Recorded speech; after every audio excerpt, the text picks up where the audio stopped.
A tied-up woman, trapped in a basement, wakes up to a man repeatedly striking her in the stomach with a black club. She gasps for air and tries to plead with him, but the words will not come out. It seems like he is going to kill her until another woman rushes into the room. "Dad! Dad! Stop it! Stop it!" the woman shouts, grabbing the man. The man retreats into the corner and starts crying. She puts both hands on the face of the tied-up woman, checking if she is still alive. "Are you okay?" The tied-up woman takes a few moments to catch her breath. "No, I'm not." "Good," says the man's daughter. She puts her hands on the tied-up woman's shoulders and headbutts her as hard as she can, breaking the woman's nose and teeth. Not once, not twice, not thrice, but repeatedly, until the father is now the one who must pull her off. The tied-up woman loses consciousness again. A few hours go by, and she is awoken by them throwing a bucket of urine in her face. She coughs and throws up, then looks fiercely at them. "I've seen your faces. I know I'm not leaving this place alive. So you either get it over with or get me some water." "How dare you, you murderer? You're not in charge in here. Your little army is getting dismantled, tortured, and killed slowly, all over the globe. Do you know the hell you've unleashed upon the earth? We will get you that water, but only because we want to hear you talk," says the daughter. After she drinks the water, the father pulls up 2 chairs for himself and his daughter, then introduces himself. "My name is Xavier. This is my daughter, Felicia. Well, daughter-in-law, but I've known her since she was born. She was married to my son and was best friends with my daughter. That is, of course, until your little crusade had them both killed, Alexandra." Felicia spits in her face while Xavier tightly squeezes his red club. "Alexandra, Alexandra, the leader of the world movement against the synapse immersion network," Felicia says, clapping. In the flesh, Xavier continues.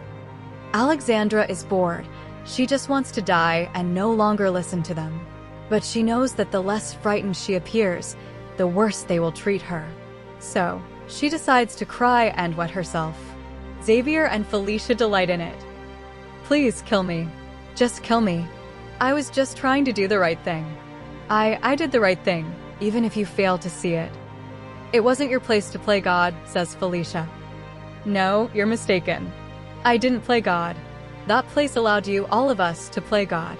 It corrupted us. Who is your husband and your son? Who is your friend and your daughter?" Xavier gets up. Alexandra flinches, thinking he will strike her again, but he picks up the remote, turns on the TV, and plays one of her past public speeches. "You and that immoral world," Alexandra's voice echoes from the TV. "You get away with saying the most heinous stuff to fellow human beings, things you wouldn't have the guts to say to their faces in 1,000,000 years. If you did, you'd be dead, or you'd feel bad because you'd see how sad it made them. Anonymity and the comfort of your homes have turned you into absolute monsters.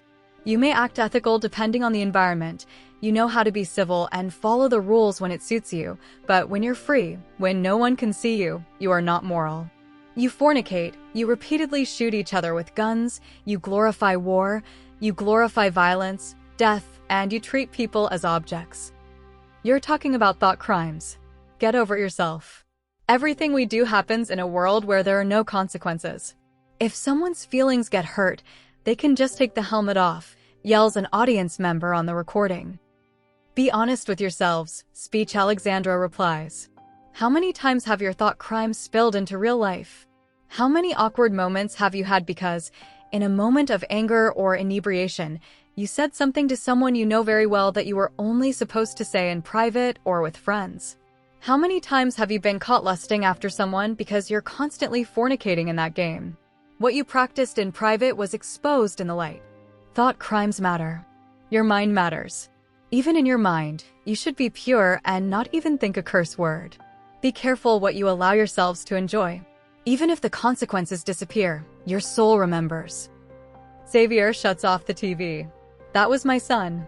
After you and your anarchist group destroyed the Synapse Immersion Network's facilities, the blueprints, and slaughtered any tech engineer who could ever bring it back to life, my daughter, my dear, sweet daughter, mutilated herself, bleeding out and dying.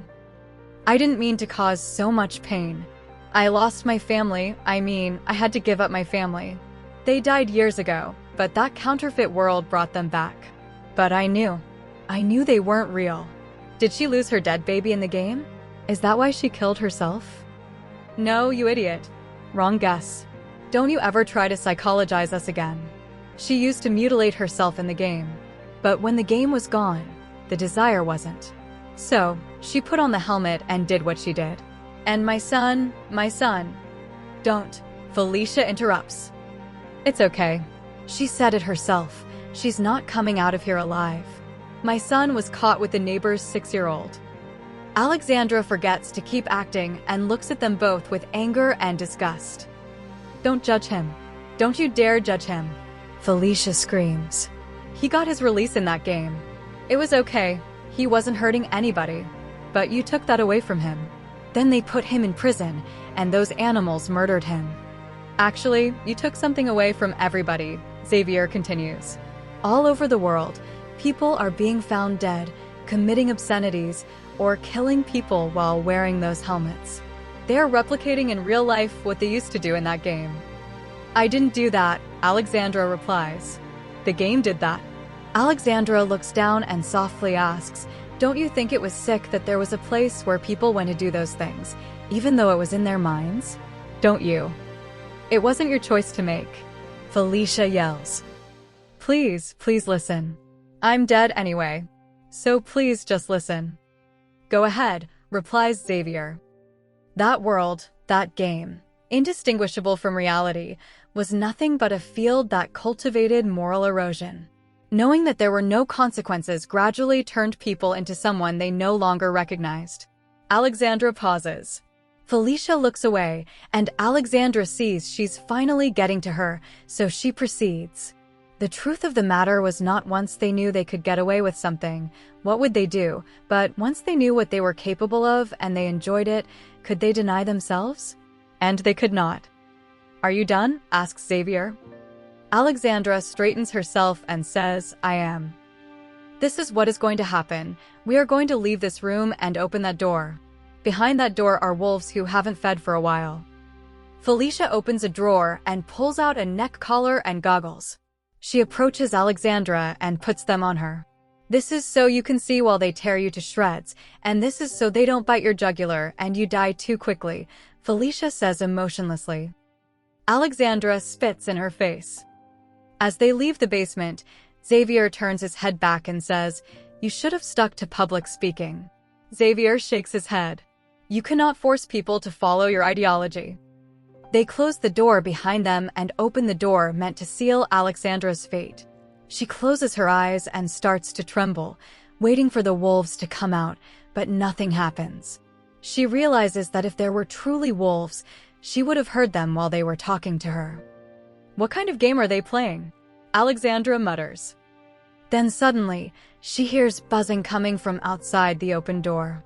The sound gets closer and closer, then two people dressed in beekeeper suits throw two huge nests of giant hornets into the room, covering the entire basement. The hornets reach her and start stinging her.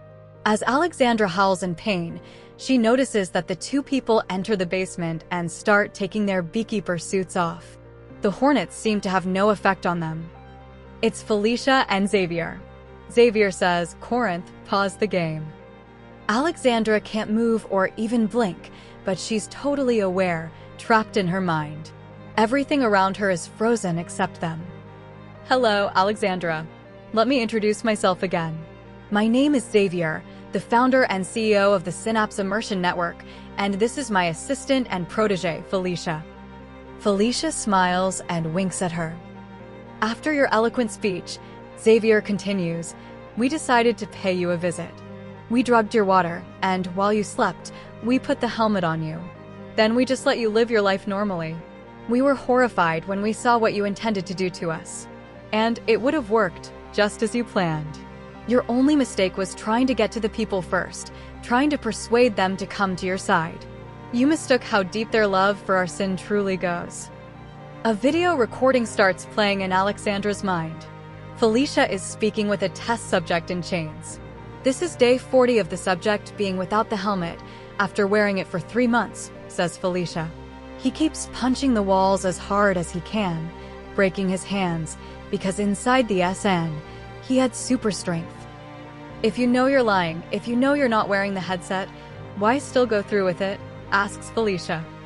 Because this is my life, I'm in control, and no one tells me what I can or can't do. Much less reality. Xavier shuts off the recording. Corinth, strip her naked and set the Hornets' attack for 24 hours. Nay, 24 days, then restart the game. And every single time she reaches this part, double the time from the previous loop. Felicia puts her hand on Xavier's arm. Hey, don't you think this is too much?